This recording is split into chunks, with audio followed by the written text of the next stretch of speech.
자영업자 빚 탕감 2달 새 난리 났다. 무슨 말일까요? 이겁니다. 새출발기금 신청자 추이 말입니다. 2024년 2월에 54,052명이었거든요.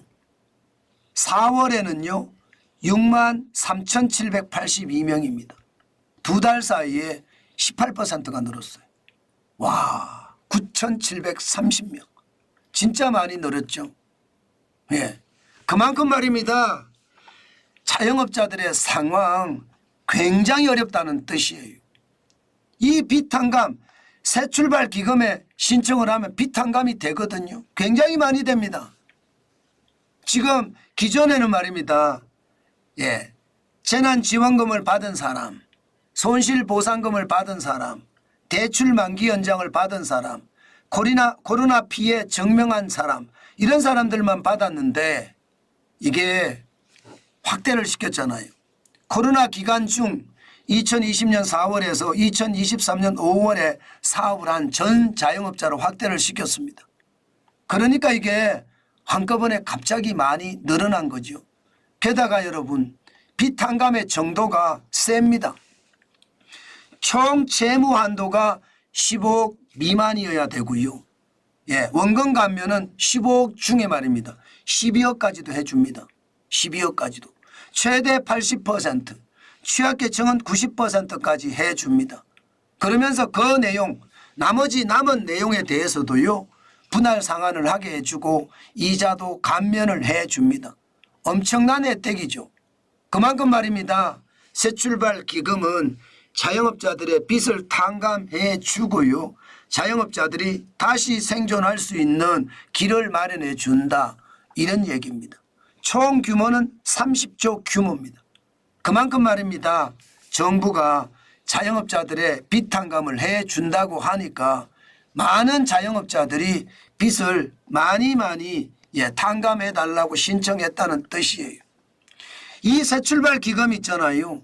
2022년 11월에 처음으로 출범을 했거든요. 그 당시에 말입니다. 1724명이 11월 달에 신청을 했습니다. 금액도 1724억이에요. 1억씩이겠죠. 그러면서 2023년 2월에는요. 19,000명으로 늘었고요. 이게 1년이 딱 지나니까 54,052명으로 늘었고요. 그리고 4월에는 63,782명까지 늘었다는 뜻입니다. 중요한 것은요. 여기에는 허수가 있을 수도 있겠죠. 저는 그렇게 생각합니다. 뭐 자영업자들이 새출발 기금을 신청을 할 때 허수가 저는 있을 수도 있다고 생각을 합니다. 그만큼 자영업자들의 상황 사실 좋지 않았거든요. 여러분도 기억하시잖아요. 2년 1개월 동안의 통제 방역은요. 자영업자들에게 최악의 상황을 만들어냈다고 말입니다. 이게 전 세계에 유례 없는 중국만이 통제 방역을 했는데 대한민국도 똑같은 통제 방역을 했다는 자체가 결국 경제, 그것도 바닥 경제를 무너뜨렸고 자영업자의 상황을 더 열악하게 만들었다. 저는 확실하게 여러분들에게 말씀을 드렸습니다.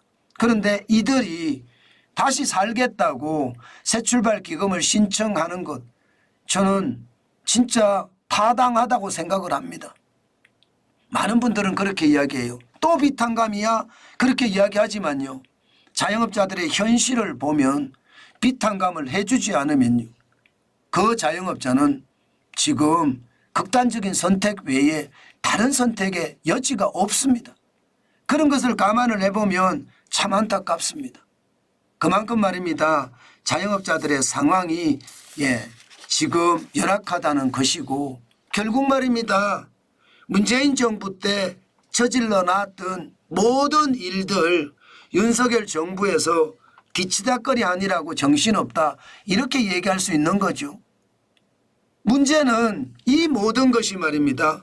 문재인 정부가 저질러온 것이 아니라 윤석열 정부가 저질른 듯한 그런 국민들의 판단이 있다는 게 문제죠.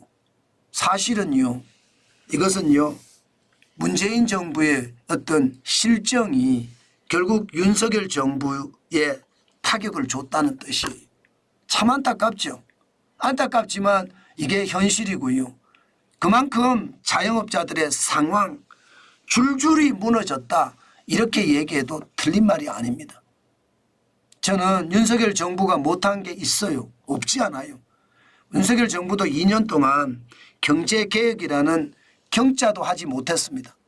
아니 기역자도 제대로 하지 못했다고 전 생각해요.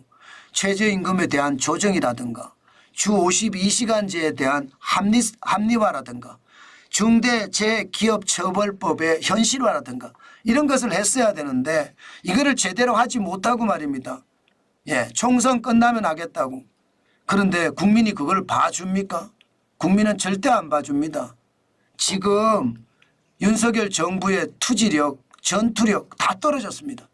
이렇게 해서는요 국민들에게 다시 지지를 받기는 쉽지 않습니다. 제발 국가와 민족을 위해서 정신을 차려야 됩니다. 지금 자영업자들이 생존을 위해서 나 살려주세요 하고 새출발 기금을 신청하는 그 쪽팔림 저는 어마어마할 거라고 생각해요. 그런데도 그들은 가서 살려고 하잖아요. 이런 국민들을 생각해서라도 나의 권력에 집착하지 말고요. 국민들이 더 잘 먹고 살게 국가가 더 부강하게 만드는 것 이것은 국가 지도자의 책무입니다. 창피하거나 부끄럽거나 그런 생각을 가질 것이 아니라 적극적으로 야당 의원도 만나고 여당 의원도 만나고 아니면 다른 부처 갖고 사정도 하고 이게 국가 지도자로서의 어떤 자세가 아닐까 저는 그런 생각합니다. 지금 그렇게 하지 못하면 우리 경제는 진짜 무너진다. 저는 그렇게 생각합니다. 제가 목이 터져라 이렇게 외치는 것도 그런 이유예요. 그만큼 우리에게는 절실함이 필요하다. 그 말씀 오늘도 강조합니다.